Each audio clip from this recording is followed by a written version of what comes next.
Okay, let me share my screen with you. Coralla Ficklin McLean. Welcome, WYLCOME.com. I have more than a couple websites, so you can look me up. Just look up Coralla, CARRALA, Ficklin, F as in food, ICKLIN, and McLean, MCCLAIN. Just look me up in, on the search engine, and you'll see all the different sites. Now, some of those sites are really old. I mean, some of them are like over 10 years old. But maybe some of the information could help you. And I don't have information only on Spanish and English. I have information on other subjects also. But let's look at this right here. We're looking at Spanish rules or Spanish rule.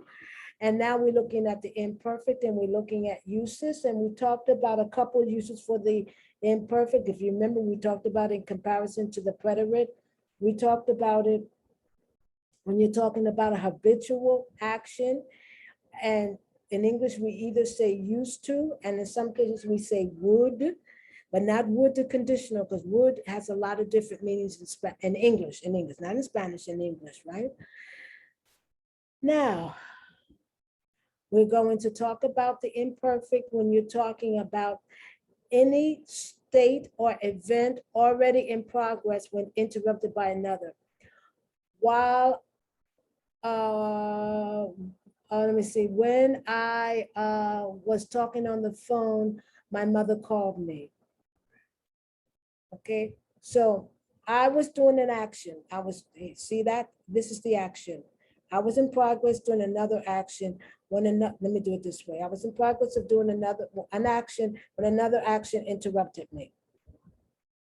So when I was playing the guitar, I heard the police sirens.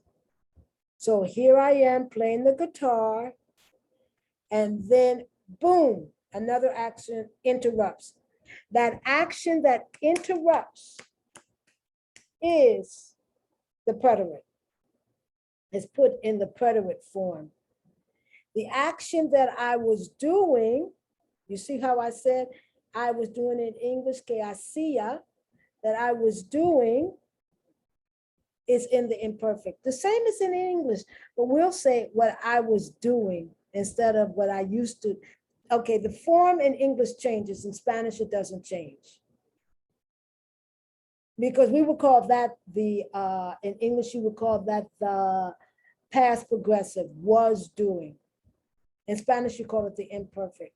Because sometimes when you have the imperfect and you want to translate it in Spanish from the imperfect to English, you'll use the past progressive. Okay, so the action in progress, or the action that was in progress, is in the imperfect.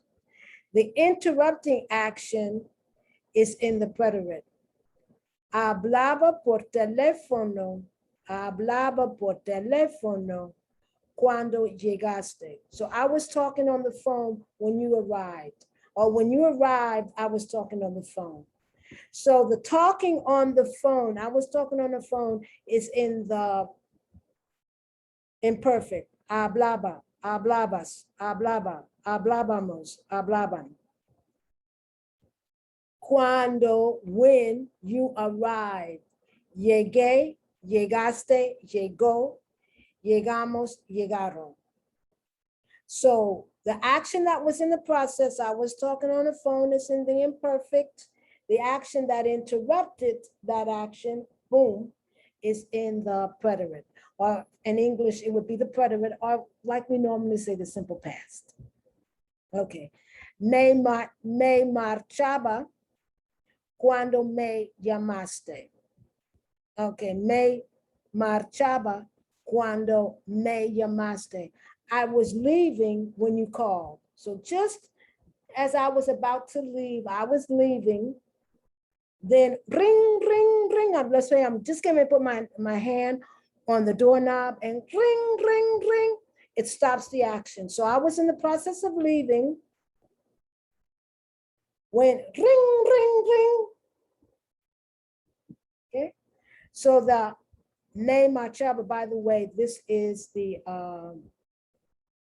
we haven't talked about it yet, pronomial. It's the reflexive. Reflexive. Macharse, the reflexive. I was leaving. And then when you call, me llamaste. Or sometimes it could mean, I was in the process of leaving, and let's say from downstairs or upstairs, I called it Carrera, but it usually means by telephone. Okay, so that's one meaning. That's another meaning of the imperfect. I don't want to do too many meanings. Once again, if you can hear that noise, please excuse me.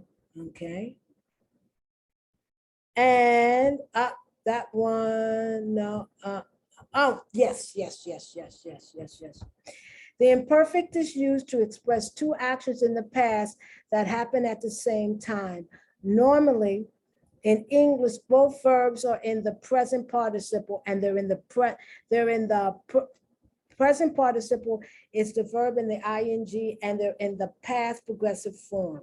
But in Spanish, it's in the imperfect. So, mientras que tocaba Juan la guitarra, cantaba yo. So mientras is while John was playing the guitar, I was singing. Or I was singing when John was playing the guitar. Okay, so you have two actions in the past that were happening at the same time. Mientras que tocaba Juan la guitarra, cantaba yo. Tocaba, imperfect. Cantaba, imperfect. Okay. Now, there are other ways to say this, both in Spanish, there's other ways to say it, but you're still using the imperfect. In English, while I played the guitar, John sang. I think you can just use the regular past, the preterite past, the simple past in English. But in Spanish, you have to use the imperfect. Two actions happening at the same time with mientras, okay? So let's just do a little review. These are short because I don't want to put too much. So one is dealing with one action is happening when another action interrupts. All right? Another action. I was cooking when I heard the woman scream. Cocinaba cuando oí. When I heard the woman, or cuando gritó la mujer, or cuando la mujer gritó, cuando oí la mujer gritando. Well, that's different. When I heard the woman screaming, okay? Or when the woman screamed. So one action is happening, another action comes and interrupts. And that's united by when, okay? The other two actions in the past, both actions are in the imperfect. Cantaba mientras que jugaba. So I was singing while you were playing. That makes any sense. Escribía mientras que hablaba por teléfono. So I was writing whatever I was writing while you were talking on the phone. I was gonna say while you were talking on the phone. Okay. So that's two more uses of the imperfect. If you don't understand it right away, don't worry about it. It just gets time to get used to it. If you live in the country, this stuff is going to start coming to you naturally because you're going to hear enough times, you're going to see enough people doing it. If not, then you're gonna have to, read this, read the cards, listen to the video, other cards from other people, other videos, and eventually it begins to make sense.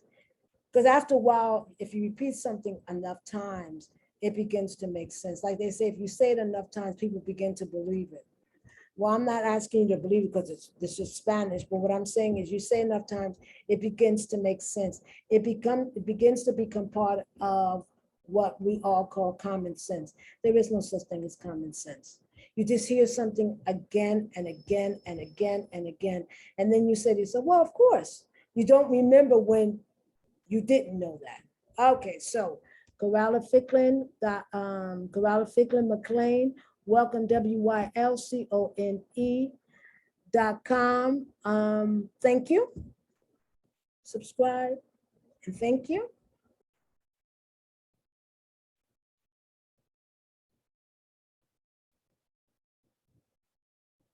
And I will see you again. Thank you very much. Bye-bye.